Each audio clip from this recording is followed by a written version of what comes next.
माझे नाव सुरेखा आहे. मी 14 वर्षांची होते जेव्हा माझे एका 27 वर्षाच्या पुरुषाशी लग्न झाले. पण त्यावेळी मी बेशुद्ध पडली होती. मी बेशुद्ध अवस्थेत माझ्या सासरच्या घरी आली. जेव्हा मला शुद्ध आली तेव्हा तोच माणूस माझ्या शरीराला स्पर्श करत होता. मी घाबरली आणि म्हणाली की काका मला सोडा. पण त्या व्यक्तीने माझे ऐकले नाही. मी वेदनेने किंचाळत राहिली. जेव्हा मी वळून माझ्या पलंगाकडे पाहिले तेव्हा मी पुन्हा बेशुद्ध झाली. मी एका अत्यंत गरीब कुटुंबातून आहे. एका छोट्याशा गावात आम्ही राहत होतो. माझ्या कुटुंबात आम्ही दोघी बहिणी आणि आमचे आईवडील होते. माझ्या आईची तब्येत नेहमी खराब असायची. माझ्या आईला कॅन्सरच्या गाठी होत्या आणि त्याकरता तिचे ऑपरेशन करणे खूप गरजेचे होते. त्यावेळेस मी 10 वर्षाची होती जेव्हा मला कळाले की माझी आई कॅन्सरग्रस्त आहे आणि तिचे ऑपरेशन लवकरात लवकर करणे आवश्यक आहे, अन्यथा तिला वाचवणे कठीण होईल. माझ्या वडिलांकडे पैसे नव्हते. आम्ही खूप गरीब होतो. आमच्या घरात जेमतेम अन्न शिजत होते. आजूबाजूच्या शेतातून भाजीपाला आणून आमचा उदरनिर्वाह करावा लागत असे. आम्ही नेहमी असा विचार करायचो की देव आमची दया का करत नाही. एके दिवशी माझ्या आईची तब्येत इतकी बिघडली की आम्ही आईला मुंबईच्या मोठ्या हॉस्पिटलमध्ये उपचारासाठी घेऊन गेलो आणि तिथल्या डॉक्टरांनी काही औषधे लिहून दिली. त्यामुळे आईला थोडा आराम मिळाला होता. असं कुठलंही हॉस्पिटल नाही आणि देवाचं दार नाही की आम्ही आमच्या आईला तेथे नेले नाही. नातेवाईकांनी देखील आमच्यापासून पाठ फिरवली होती. आम्हाला कोणीही मदत केली नाही. वडील घराबाहेर उपहाराचा स्टॉल लावायचे आणि त्यातून जे काही पैसे कमवायचे त्यामधूनच आम्ही आमचे पोट भरत होतो. आम्ही आईला मुंबईहून घरी आणले होते. आमचा वेळ असाच जात होता. 3 वर्षे निघून गेली. एके दिवशी आमच्या शेजारच्या काकू आईला भेटण्यासाठी आल्या असताना त्यांनी माझ्या वडिलांना सांगितले की जवळच्या गावातून एक स्थळ आले आहे तुमच्या मोठ्या मुलीसाठी. माझे वडील खूप खुश झाले आणि बिचारी आईही विचार करू लागली की मी मरण्याआधी माझ्या मुलींचे लग्न होईल. मलाही खूप आनंद झाला. वडिलांना थोडे टेन्शन आले होते कारण लग्नासाठी आमच्याकडे पैसे नव्हते. पण कसे तरी वडील म्हणाले की ठीक आहे, आम्ही लग्नासाठी तयार आहोत. पण मुलगा काय करतो? काकू म्हणाली त्याची काळजी करू नका भाऊ. मुलगा खूप चांगले काम करतो. तो परदेशात एका कंपनीत स्टोअर मॅनेजर आहे आणि त्या मुलाच्या वडिलांचे स्वतःचे दुकान आहे. काकू म्हणाली की ठीक आहे, मी मुलाकडच्या लोकांना सांगून देते, ते लग्न करण्यास तयार आहेत. पण त्यांना 15 ते 20 दिवसाच्या आतच लग्न करायचे आहे कारण त्यांचा मुलगा परदेशातून आला आहे आणि 3 महिन्यातच तो परत जाणार आहे. वडील म्हणाले की ठीक आहे, जसं त्यांना हवं तसंच होईल. वडिलांनी गावातील काही लोकांची मदत मागितली. तसंच लग्नाच्या सगळ्या गोष्टी व्यवस्थित झाल्या. आज मीही खुश होती. लग्नाची मिरवणूक येणार होती. माझ्या बहिणीचे आज लग्न होणार आहे हाच विचार करून मी खुश होती. आम्ही लग्नाची मिरवणूक दारात आली तेव्हा मी वराला बघायला गेलो. पण हे काय, इथे फक्त माझ्या ताईचे लग्न होते आणि मला 2 वर आलेले दिसत होते. मी माझ्या ताईकडे गेली आणि म्हणाली की ताई, तुझे 2 मुलांशी लग्न आहे का? कारण मी 2 मुलांची मिरवणूक आल्याचे पाहिले आहे. ताई म्हणू लागली की वेडी आहेस का? एकच वर असेल, दुसरं कोणीतरी असेल. मी म्हणाली नाही ताई, मी खरं सांगते. मी विचारात हरवले होते.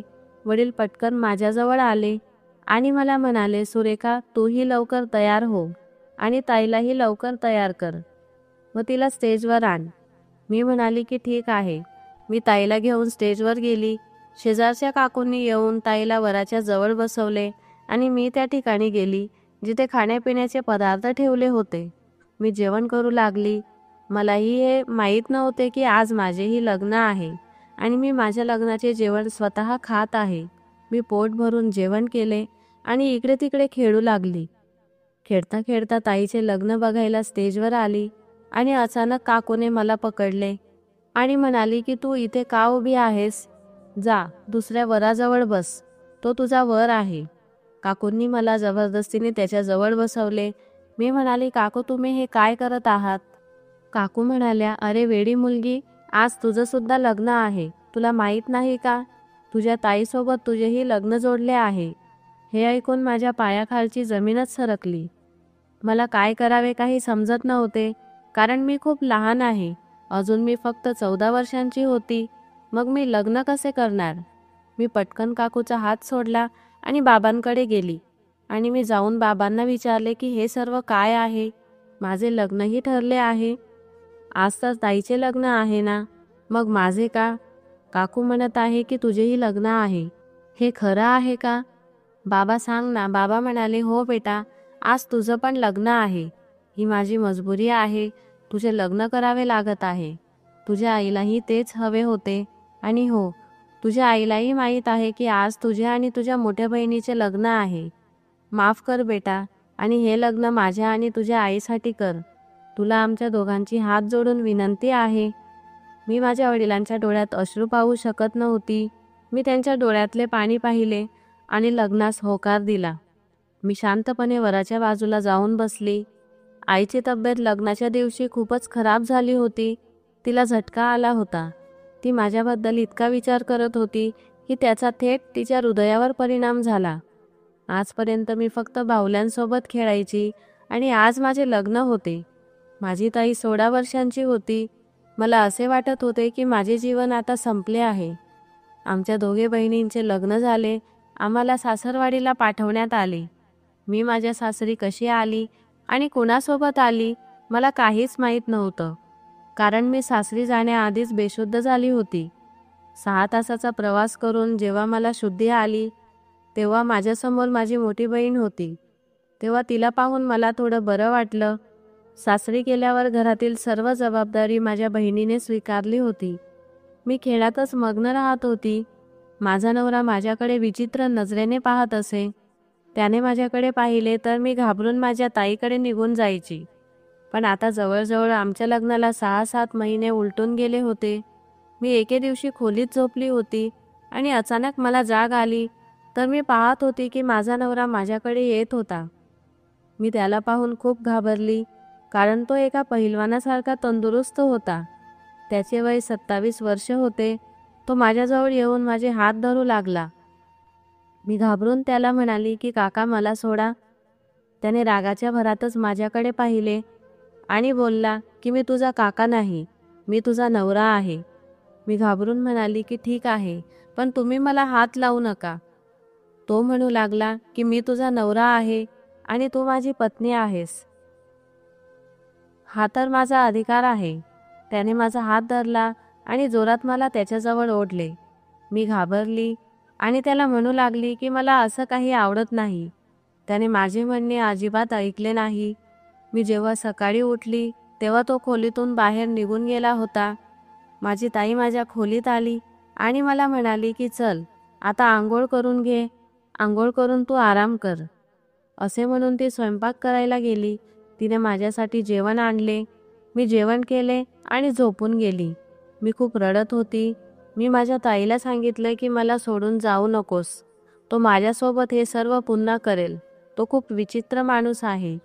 त्याने माझ्यासोबत खूप चुकीचे केले आहे. ताई म्हणाली, सुरेखा, काळजी करू नकोस. सर्व काही ठीक होईल. बघ, तू एकदम बरी होशील. तू काळजी करण्याची काही गरज नाही. मी आहे ना तुझ्यासोबत. ताई मला समजावून खोलीबाहेर निघून गेली. बघता बघता महिना होऊन गेला. मी अंगणात झाडू मारताना चक्कर येऊन पडली. माझी सासू व माझी ताई माझ्याजवळ आल्या आणि मला डॉक्टरांकडे घेऊन गेल्या. डॉक्टरांनी त्यांना सांगितले की मी प्रेग्नेंट आहे. मी डॉक्टरांचे बोलणे ऐकले आणि मला काहीही समजत नव्हते. घरातील लोकही म्हणत होते की मी प्रेग्नेंट आहे. प्रेग्नेंट म्हणजे कुठला दुसरा कोणता आजार आहे का? कारण मला प्रेग्नेंटचा अर्थ माहीत नव्हता. आणि ते मला घरी घेऊन आले. घरी आल्यावर पाहिलं की वडील आले होते. वडिलांनी आम्हाला आनंदाची बातमी सांगितली की आईची तब्येत आता ठीक आहे. मी विचार करू लागली की हा कसला चमत्कार होता. आज मला कळाले की मी प्रेग्नेंट आहे आणि आजच मला कळाले की आई बरी झाली आहे. मला भीती वाटत होती की मी प्रेग्नेंट आहे तर आईला खूप चिंता वाटेल, पण आई बरी झाली आहे. मला या गोष्टीचा खूप आनंद झाला. पण आता माझे आयुष्य पूर्णपणे उद्ध्वस्त झाले होते, कारण माझे लग्न एका अशा व्यक्तीशी झाले होते ज्याचा माझ्याशी काहीही संबंध नव्हता. काही दिवसांनी मला कळाले की माझ्या नवऱ्याने त्याच्या आईवडिलांपासून लपून दुसरे लग्न केले आहे. माझ्या सासरच्या मंडळींना ती मुलगी आवडत नव्हती. मला या सगळ्या गोष्टींची माहिती नव्हती आणि मला काही कळतही नव्हते. मी विचार करत होती की त्याची दुसरी बायको असेल तर मला काय फरक पडेल. मी आता त्या व्यक्तीशी लग्न केले आहे आणि आता तो माझा नवरा आहे. असाच वेळ जात होता. हळूहळू 5 महिने निघून गेले आणि या 5 महिन्यातच माझे पोट आतून फुगायला लागले. मी घाबरली. मी माझ्या सासूकडे गेली आणि विचारले, आई, माझे पोट का बाहेर येत आहे? माझ्या पोटाला काय झालं?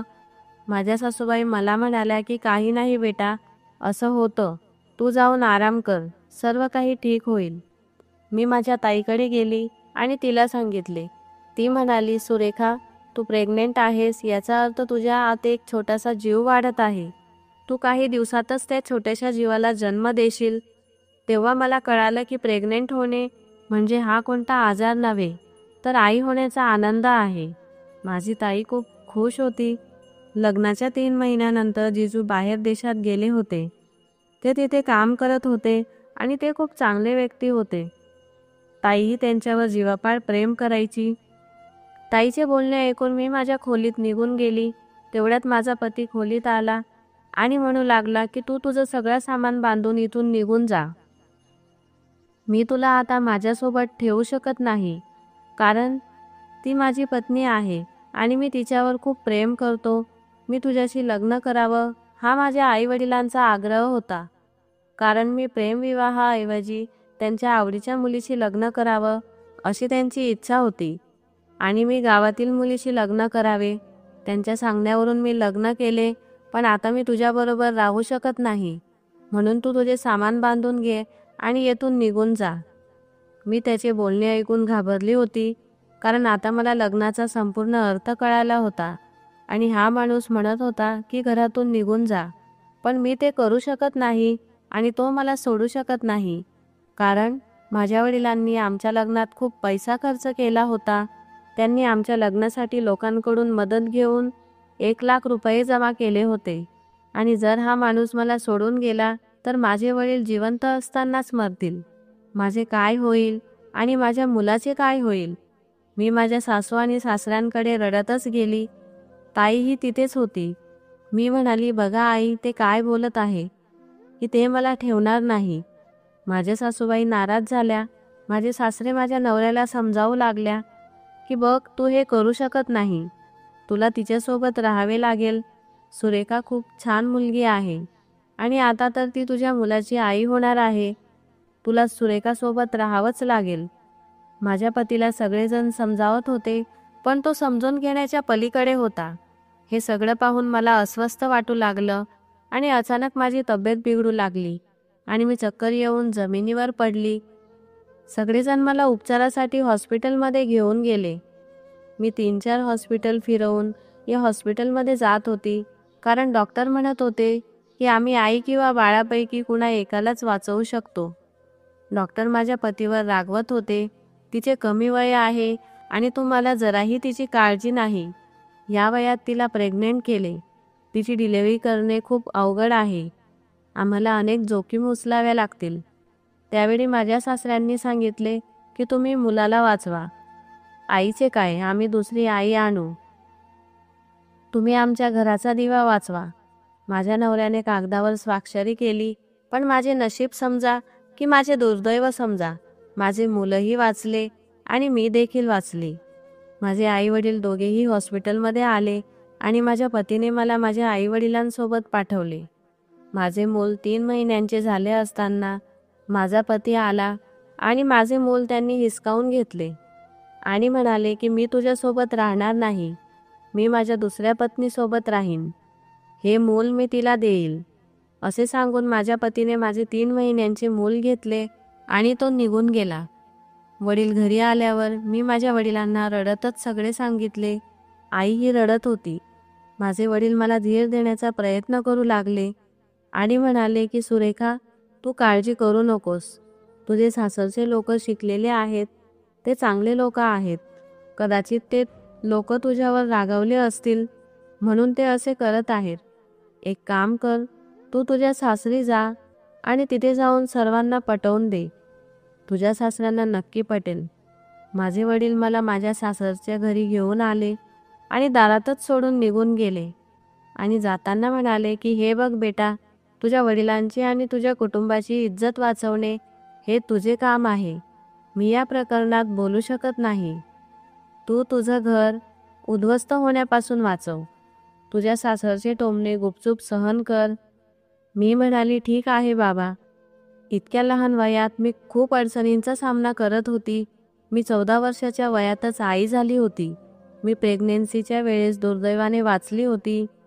मी माझ्या मुलासाठी या घरात राहण्यास तयार झाली होती. आई होणे काय असते ते मला समजले होते. मी सासरी पोहोचल्यावर मी माझ्या खोलीत जाऊन माझ्या मुलाला भेटली आणि त्याला मिठी मारली. माझा पतीही त्या खोलीत उपस्थित होता. त्याने माझ्याकडून माझ्या मुलाला हिसकावले आणि माझ्यावर हात उचलला व मला मारू लागला. त्याने मला इतकं मारलं की मी तडफडत होती. बाहेर माझे सासू सासरे आणि ताई त्याला दार उघडण्यासाठी विनवण्या करत होते. मी माझ्या पतीचा हात जोडून विनवण्या करत होती की मला या घरातून काढू नका. मी माझ्या मुलासोबत राहीन. मी तुझ्या दुसऱ्या पत्नीलाही सहन करेल. मला या घरात थोडी जागा द्या. पण त्या नीच माणसाला ते मान्य नाही आणि मला ओढत घराबाहेर काढले. मी रडतच घराबाहेर निघाली. मी माझ्या नशिबाला दोष देत होती. मी ठरवले की आता माझे जीवन संपवून टाकेल.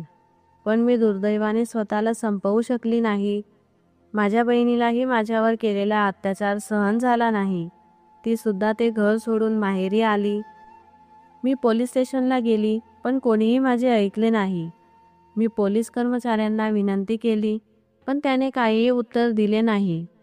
ते म्हणाले, बघा, असे करू नका, कारण तुम्ही लोक इतके श्रीमंत नाही. खटला चालवण्यासाठी भरपूर पैसा मोजावा लागतो. तुम्ही गरीब लोक आहात. तुम्हाला साथ देणारे कोणीच नाही. मी देखील काहीही करू शकत नाही, कारण ते पैसे देऊन खटला जिंकू शकतात. हे ऐकून मला आश्चर्य वाटले. मी म्हणाली, ठीक आहे साहेब, तुम्हाला जे सांगायचे होते ते तुम्ही बोलले. मी काय करावे हे सांगण्याची गरज नाही. मला आता त्या व्यक्तीसोबत राहायचे नाही. पण मी तुम्हाला माझे मूल परत मिळवून देण्याची विनंती करते. आणि तो पोलीस म्हणू लागला की तुम्हाला ते मूल परत मिळणार नाही. तो मुलगा तुमच्या पतीलाच मिळेल, कारण तो त्याचे पालनपोषण व्यवस्थित करू शकतो. तू अजूनही 15-16 वर्षाची मुलगी आहे. तुझ्या वयाची 18 वर्षे पूर्ण झाल्याशिवाय तुला तुझा मुलगा मिळू शकत नाही. मी पोलिसांना हात जोडून विनंती करू लागली की काहीही करून मला माझा मुलगा हवा आहे. तेव्हा वकील साहेब म्हणाले की ठीक आहे, मी पूर्णपणे प्रयत्न करतो की तुझा मुलगा तुलाच मिळावा, पण त्याआधी तू माझी 80,000 रुपये फी जमा कर. मुलासाठी मी 80,000 रुपये वकील आणि पोलिसांना दिले. पण इथेही माझ्या नशिबाने मला साथ दिली नाही. केसचा निकाल माझ्याकडून लागला नाही आणि माझा मुलगा माझ्या पतीला मिळाला. मी माझ्या पतीसमोर हात जोडून विनंती करू लागली की माझा मुलगा मला परत द्या. तो माझ्याशिवाय राहू शकणार नाही. तो खूप लहान आहे आणि त्याला माझी गरज आहे. पण त्या निर्दयी माणसाला आपल्या मुलाचीही कीव आली नाही. तो मला म्हणाला की त्याच्यासाठी मी दुसऱ्या आईचा बंदोबस्त केला आहे. माझ्या पहिल्या पत्नीपासून मला जो मुलगा झाला होता तो लगेच मरण पावला. त्यामुळे मला माझ्या या मुलाला कोणत्याही किमतीवर सोडायचे नाही. माझी पहिली पत्नी कधीही आई होऊ शकत नाही आणि म्हणूनच मी ही केस जिंकलो आहे.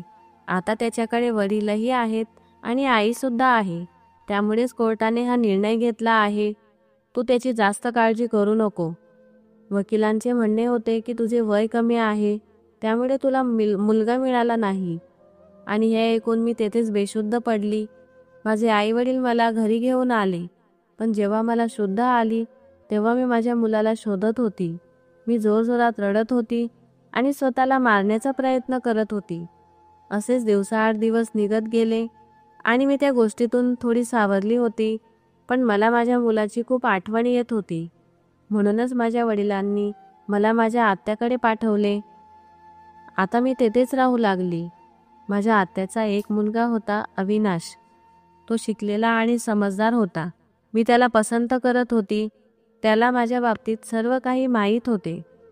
तो माझी प्रत्येक गोष्टीत मदत करत होता आणि मला आनंदित ठेवण्याचा प्रयत्न करत होता. शिकलेला असल्यामुळे तो एका चांगल्या ठिकाणी नोकरी करत होता, त्यामुळे त्याची परिस्थितीही व्यवस्थित होती. त्याने मला पुढे शिकण्यासाठी माझे ॲडमिशन घेतले.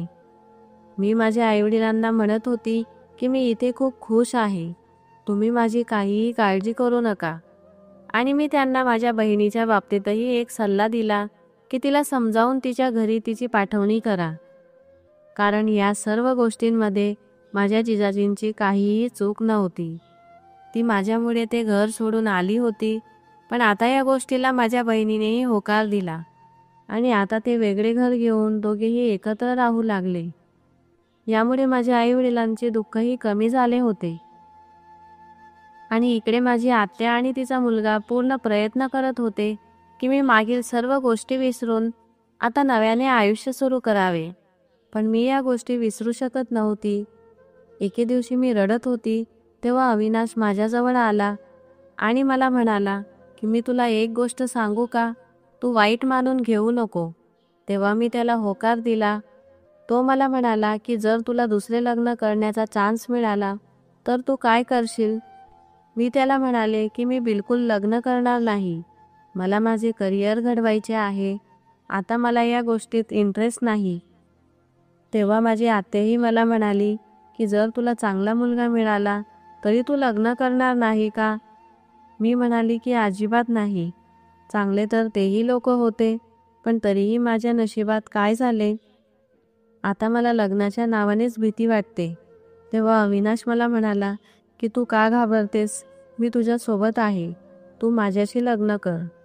हे ऐकून मला खूप आश्चर्य वाटले. मी त्याला म्हणाली की हे कसे शक्य आहे.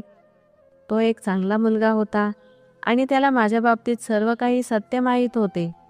त्याला दुसरी कोणतीही चांगली मुलगी मिळू शकत होती, मग तो माझ्यासारख्या मुलीसोबत लग्न करायला का तयार झाला.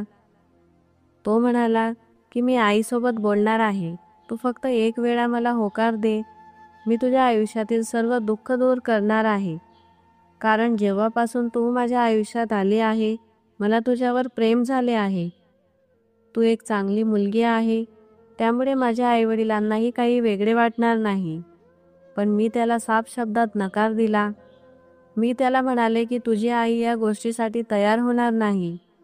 तो मला म्हणाला की जर आईने होकार दिला तर तू माझ्याशी लग्न करशील का.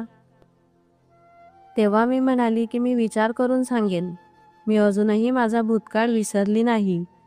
मला माझ्या मुलाची खूप आठवण येते, मला तो हवा आहे. तेव्हा अविनाश मला म्हणाला की मला सर्व काही कळत आहे, पण तू असे एकटे आयुष्यही काढू शकत नाही. तो माझ्याजवळ आला आणि मला म्हणू लागला की माझे तुझ्यावर खूप प्रेम आहे, त्यामुळे मी तुझ्या मुलालाही स्वीकारायला तयार आहे, मी तुझ्या मुलालाही परत घेऊन येईल. आणि हे ऐकून मी रडू लागले. त्याने मला जवळ घेतले आणि तो मला समजावू लागला आणि तेव्हाच त्याच्या आईने आम्हाला पाहिले. अविनाश त्याच्या आईसोबत तेथून निघून गेला आणि त्याच्या आईला समजावून सांगू लागला की माझे सुरेखावर प्रेम आहे. तेव्हा त्याच्या आईनेही आमच्या लग्नासाठी होकार दिला आणि माझ्याजवळ येऊन म्हणाली की तू तुझ्या आयुष्यात खूप दुःख पाहिले आहे, आता तू माझ्या मुलासोबत लग्न कर आणि सुखी राहा, तुझ्या आयुष्यातील सर्व दुःख विसरून जा.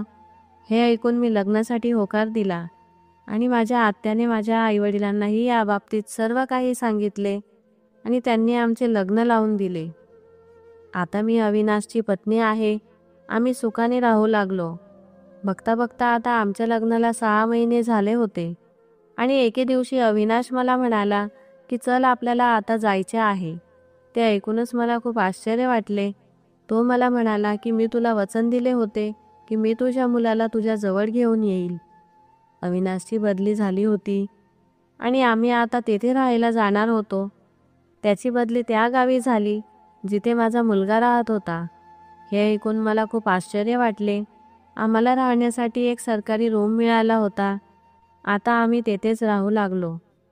1 वर्षानंतर मला दिवस गेले आणि तेथील डॉक्टरांकडे माझी ट्रीटमेंट सुरू झाली.